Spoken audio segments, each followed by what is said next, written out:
Hai, hari ini kami sedang berada di Istana Siak Sri Indrapura untuk mengeksplor beberapa barang peninggalan sejarah. Yuk ikuti kami untuk melihat beberapa koleksinya.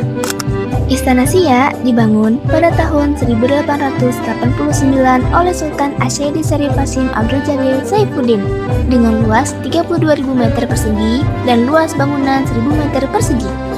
Istana Siak digunakan sebagai pusat pemerintahan sultan atau tempat kediaman sang raja dahulu kala. Istana Siak ini berhadapan langsung dengan Sungai Jantan yang hanya berjarak 100 meter dari tepian sungai.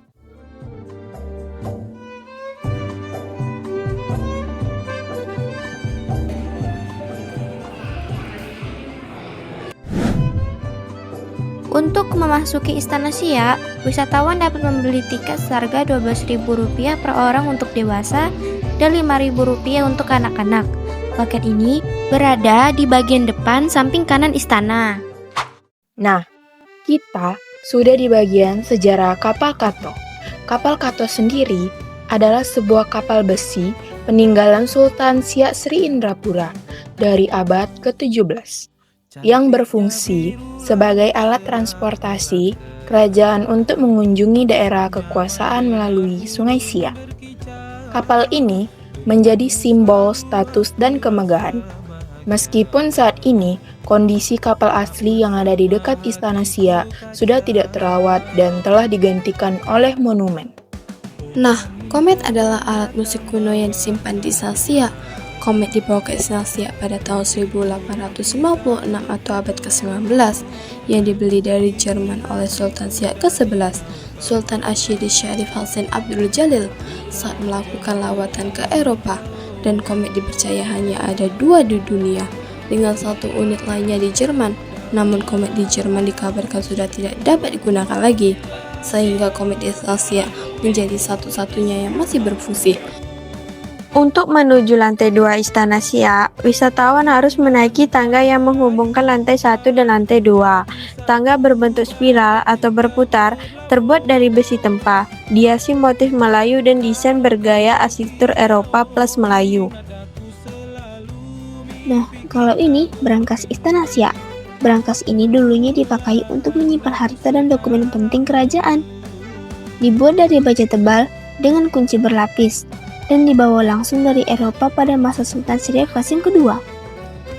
Meski sudah dicoba dengan berbagai cara modern, berangkas ini tetap terkunci. Konon, di dalamnya ada harta karun, dan mitosnya hanya akan terbuka bila kejayaan Kesultanan Siak bangkit kembali.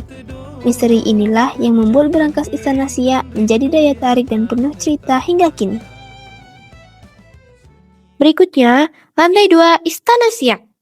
Dahulunya, lantai 2 digunakan sebagai ruang pribadi sultan yang lebih tertutup.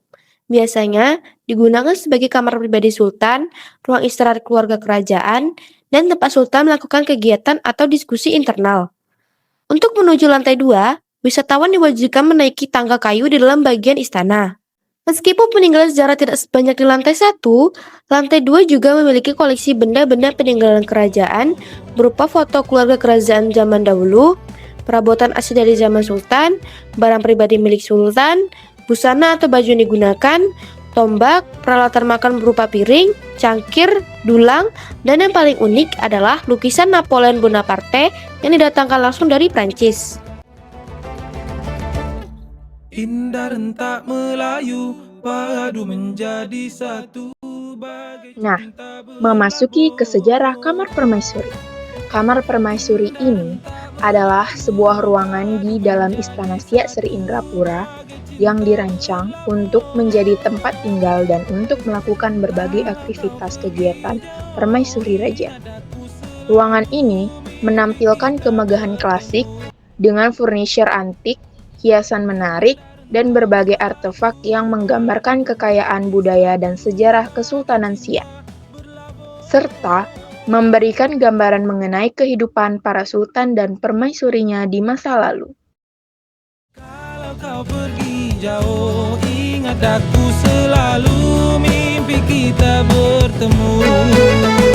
Bulan daku sedang merindu. Bulan daku sedang